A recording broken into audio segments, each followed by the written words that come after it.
In almost every ancient story of creation, there is a moment when the ultimate creator speaks, "Let there be light." and the universe springs into existence. Light is spoken into being. The earth is molded. The stars are scattered across the night sky. But if you look closely at these ancient stories, you'll notice something. Almost none of them ever describes the creation of water. It is as if the most destructive element on earth was never created at all, but was already waiting in the dark. In fact, some of the oldest legends tell us the supreme gods didn't create the waters. They had to wage bloody wars against them, sometimes fighting terrifying multi-headed serpents that ruled the primordial deep. The stories never say the gods made water and the oceans. They always conquered it. Why? I mean, if these myths could have a god who controlled water in the seas, why not a creator for that same water?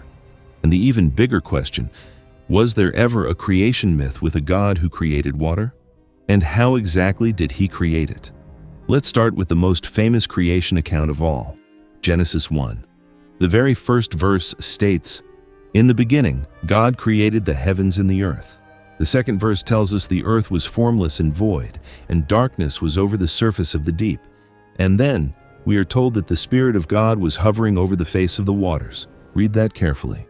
God has not spoken yet. He has not said, "Let there be light." He has not divided the land from the sea, yet the pitch-black, chaotic waters are already there, rippling in the dark. The text never says God created them. It says the watery deep, Tehom, was already there. God does not create the water. Instead, he acts upon it by taming it, dividing it with a vault, and forcing it back to let dry land appear. The water was simply present, an ancient primordial force that predates creation itself, and it does not end there. Later in the same tradition, something far stranger surfaces. Buried in the Psalms and in the book of Job, there are fragments of an older, bloodier memory, a memory of a battle. The texts speak of a monster named Leviathan, a coiling sea serpent with scales like shields, whose thrashing once had to be broken by God himself. "You divided the sea by your strength," one verse says. "You broke the heads of the sea monsters in the waters. You broke the heads of Leviathan in pieces." Broke, divided, crushed. These are not the words of creation. These are the words of conquest. So even in the religion that gave the Western world its idea of an all-powerful, all-creating God, water refuses to behave. It is not made, it is defeated. And if the most dominant creation story in human history could not bring itself to say, God made the water, then what does that tell us about every mythology that came before or after it? Because Genesis was not written in isolation, it rose out of a world already soaked in older, darker water myths, myths where the sea was not a resource to be created, but an enemy to be dismembered. Now, travel back further into the scorched clay tablets of ancient Mesopotamia, and the picture gets even more violent. Long before Genesis, the Babylonians told of Tiamat, the primordial saltwater ocean herself, a goddess serpent dragon, mother of all gods, and eventually mother of monsters. In the beginning, the myth says, there was only Tiamat, the bitter salt sea, and Apsu, the sweetwater abyss, mingling their waters together, not created. Mingled, already existing before a single god had drawn breath. And when the younger gods grew loud and restless, Tiamat did not build a world for them. She went to war. She birthed an army of venom serpents and scorpion men and roaring dragons to annihilate her own children. It took Marduk, the storm god, wielding net and wind and a bow of lightning, to finally cut her down, slicing her colossal corpse in half like a fish, using one half to raise the dome of the sky and the other to hold back the sea below. Water, once again, was not created from nothing here. It was slaughtered. Its corpse became the architecture of the world. Do you see the pattern forming? Every time we expect a god to say, "Let there be water," the myth flinches. It reaches instead for a sword. Now move west into the scorched coastlines of ancient Canaan, and the war intensifies. Here, the sea itself has a name, a throne, and an insatiable hunger for dominance. Yam. Prince of the sea, judge of the river. Yam does not ask the gods for a kingdom. He threatens to make them his slaves outright, sending messengers into the divine assembly to demand that even the great god Baal be handed over in chains. And Baal's answer is not diplomacy. It is a magic hammer forged by the divine craftsman Kothar Wakasis, a weapon built for one purpose only, to strike Yam down and scatter his splintered body across the earth like driftwood. Again, no birth, no gentle utterance, no creation, just a hammer, a war, and a corpse. By now the question should be gnawing at you. In story after story, across cultures that never even knew one another existed, the pattern repeats with eerie precision. Water is never spoken into existence by a benevolent creator. It is always already there, coiled and waiting, and it must always be subdued. Why would ancient minds, separated by oceans and centuries, arrive at the exact same terrifying instinct that water is not made but merely restrained? Sail north into the frost and thunder of the Norse cosmos, and the horror only deepens. Before there was a world, the Norse said, there was only the Ginnungagap, Gap, a yawning, howling void, flanked on one side by the fire realm of Muspelheim and on the other by the freezing mists of Niflheim. When fire met frost in that abyss, the ice did not simply melt into ordinary water, it birthed a monster. Ymir, the first living being, a primordial giant whose very sweat spawned more giants beneath his arm as he slept. And when Odin and his brothers finally rose up to kill him, they did not build the seas, they poured them. Ymir's blood, unleashed from his slaughtered body, became a flood so massive it drowned nearly every other frost giant alive. And that same blood became the oceans that encircle the world to this day. The seas of Norse myth are not a creation. They are a crime scene, and even after the world was built from Ymir's bones and blood and skull, the sea did not stay tame. Coiled beneath the waves, growing since the dawn of the world, lies Jormungandr, the world serpent, a creature so massive it encircles the entire earth and bites its own tail, a living reminder that the ocean was never truly conquered, only postponed. The Norse gods know, with grim certainty, that one day, at the end of all things, that serpent will rise from the water it was never given permission to leave, and the sea will finally have its reckoning. Every mythology seems to be whispering the same warning. The water remembers. The water is owed a debt, and the debt always comes due. Now cross into ancient Egypt, and the story doesn't get gentler, it gets stranger, more disorienting. Because before Ra, before the sun ever rose, before a single grain of sand existed, there was only Nun, an infinite, dark, motionless ocean stretching in every direction with no beginning and no shore. The Egyptians did not even pretend that a god created this water.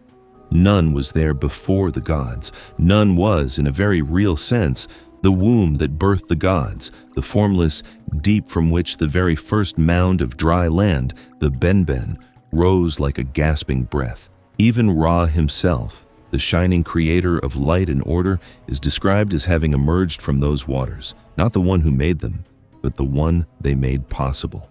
Think about what that means. In one of the oldest civilizations to ever chart the stars and mummify their kings for eternity, the supreme creator, God, is not older than the water. The water is older than the creator. And if you think Greek mythology, born in sunlit marble and philosophy, might finally offer a clean answer, it doesn't. It only adds another terrifying wrinkle to the mystery. Before Zeus, before Cronus, before even Uranus and Gaia coupled to birth the Titans, Greek cosmology speaks of chaos, a yawning nothing, and almost immediately entangled with it, Pontus, the sea, is born, not created, sprung forth alongside Gaia herself as one of the primordial forces of existence, older than thought, older than order. Later, the Titan Oceanus and his consort Tethys are said to encircle the entire world in an endless ancient river ocean, a boundary that existed before the Olympian gods ever seized their thrones. And what did the Olympians do with a primordial sea already teeming with monstrous life? They didn't build it, they inherited it, patrolled it, occasionally warred against the terrifying things living inside it, but they never once claimed to be its author. So here is where the tension should be unbearable. Civilization after civilization, Hebrew, Babylonian, Canaanite, Norse, Egyptian, Greek, each one obsessed with explaining fire, light, land, animals, even the stars in the sky down to the smallest detail. And every single one of them goes strangely, suspiciously silent the moment the subject turns to water. It is always older, always waiting, always something to be fought, split, or survived, never something to be spoken into existence. Is this a coincidence? Or is there something buried in the earliest human memory? Some flood, some catastrophe, some encounter with the raw, untamable violence of the sea that convinced our ancestors independently across every corner of the globe that water simply could not have been created?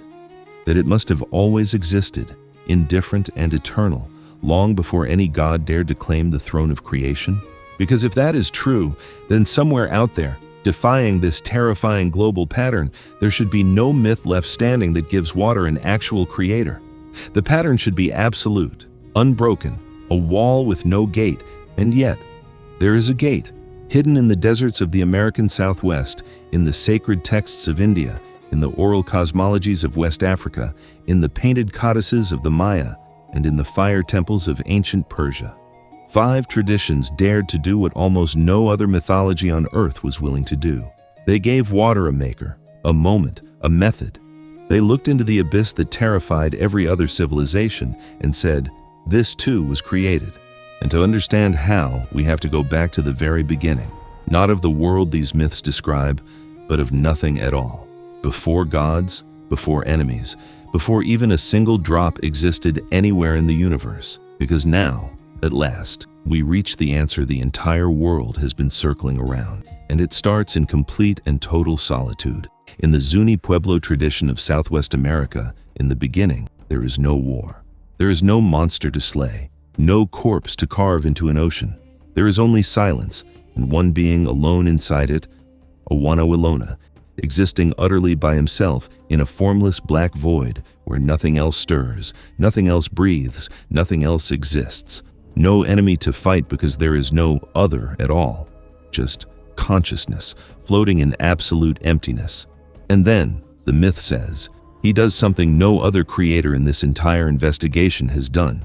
He does not raise a weapon. He does not command an army of storms. He simply begins to think.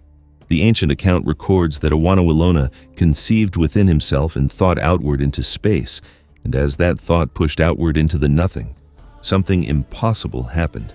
Mists began to form, swirling and thickening in the dark, rising and multiplying purely from the pressure of a single mind's concentration.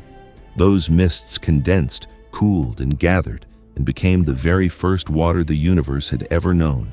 Let that sink in. Not war, not corpses, not conquest. Water in this myth is not an enemy defeated. It is a thought made physical, condensation given permanence, the exhale of a god's solitary imagination, becoming the ocean itself. Now, travel to the sacred verses of the Manusmriti, deep in the Hindu tradition, and the pattern holds again with startling precision. Before land, before sun, before a single living creature draws breath, the supreme self-existent spirit desires to bring forth beings of every kind from his own body. And what does he make first, before anything else in the entire architecture of creation? Chapter 1, verse 8 of the Manusmriti records it plainly. He, desiring to produce beings of many kinds from his own body, first with a thought created the waters and placed his seed in them. Water is not the leftover chaos the gods must later organize. Water is the very first act of creation, summoned by a single thought, before land, before light, before life. And into that self-made ocean, the divine seed is placed, gestating the rest of the universe like an egg floating in a womb the Creator built with his own mind. Everything that follows, the sun, the sky, the mountains, humanity itself, is incubated inside water that a god deliberately, intentionally made first. 2 traditions down, both born from pure thought. But the next one takes a sharper, more emotional turn. In Yoruba cosmology, the primordial world begins as a watery, marshy chaos ruled over by the powerful deity Olokun, sovereign of that ancient wild deep. But before that chaos stood a higher force, Olodumare, the supreme being, who generated the very first vapors, the rains, the atmospheric elements descending from the heavens from his breath alone, forming the sky above and the life-giving downpours that carve the world below into something habitable. Cosmic vapor breathed down from the highest realm, becoming rain, becoming the moisture that would shape everything beneath it. But it does not stop there. And this is where the story turns achingly human. Because in the fuller telling, it is Yemonja, daughter of the waters, mother goddess of rivers, whose grief becomes geography itself. In the depths of sorrow, her tears are said to break loose in such volume, such overwhelming force, that they carve out the rivers that still run today, her broken clay pot spilling and shattering to release the flowing waters that would nourish the earth below. What began as cosmic vapor breathed down from Olodumare becomes something unbearably intimate, an ocean of divine grief transformed into the very rivers a civilization would build its life around. 3 traditions now: a thought, a seed, a breath and flood of grief. Now travel to the jungles and highlands of ancient Mesoamerica, into the pages of the Popol Vuh, the sacred book of the Maya. Here the myth begins in a silence more absolute than almost any other in this investigation. Before the beginning, the text says plainly, there was only the empty, motionless sky above a silent sea below. But even this description undersells the void the Maya imagined, because in the deepest telling, the primordial state has no land, no animals, and critically, no water at all in any usable life-giving form, only formless potential wrapped in darkness. Crouched together in that darkness are 2 creators, Tepeu and Gucumatz, feathered and radiant, wrapped in blue-green light, and they do not fight anything. They do not think silently to themselves. They speak. Word by word, command by command, they call the world into shape. And among their very first utterances is the demand that the waters manifest and pull back, separating themselves from the rising mountains and valleys so that dry land might finally break the surface. Water here is neither ancient enemy nor pre-existing accident. It is a spoken command, summoned and then immediately disciplined, ordered to recede so that the world could take its shape. 4 traditions: a thought, a seed, breath and grief made rivers, a spoken command. And now, the final tradition, perhaps the most methodical, most deliberate of them all. In the Zoroastrian scriptures, particularly the Bunda-Hishan, creation unfolds not as a single explosive act, but as a precise, orderly sequence. 6 specific stages, each one building on the last, engineered with the discipline of an architect rather than the fury of a warrior. The supreme god, Ahura Mazda, begins with the hardest, most fundamental structure imaginable, the dome of the sky itself, forged like a shell to contain everything that will come after.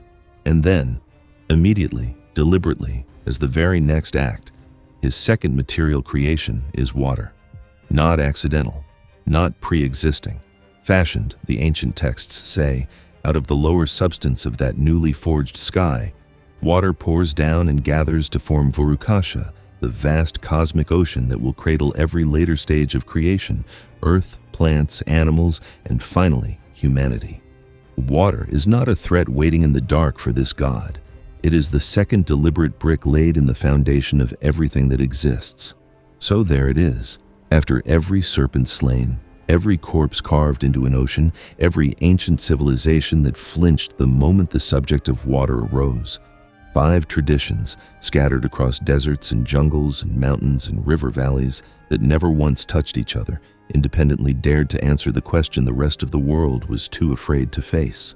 A thought exhaled into mist, a seed placed in a self-made womb, a god's breath to a goddess's grief breaking into rivers, a commanded word obeyed by the sea itself, and an ocean deliberately forged as the second act of a 6-stage cosmic architecture. But even now, even with these 5 sacred exceptions standing against the storm, the deeper, more unsettling truth remains unshaken. For every one of these 5 traditions that dared to give water a maker, hundreds more across the ancient world still refused, still fought it, still treated the ocean as something too vast, too violent, too primordial to have ever been born, rather than simply always existing, coiled in the dark, waiting. And that leaves us with the question no myth, no scripture, no ancient tablet has ever fully answered. Was water truly the one thing even the gods themselves could not create, only discover, only inherit, only struggle to survive? Or is the truth even more unsettling than that? That in the oldest, most forgotten memory of the human mind, water was never something that needed a creator at all, because it was there before the very first god opened his eyes, watching, waiting, older than divinity itself. And every myth ever told since has simply been humanity's desperate attempt to explain why something so vast, so deep, and so dangerous was never truly theirs to make.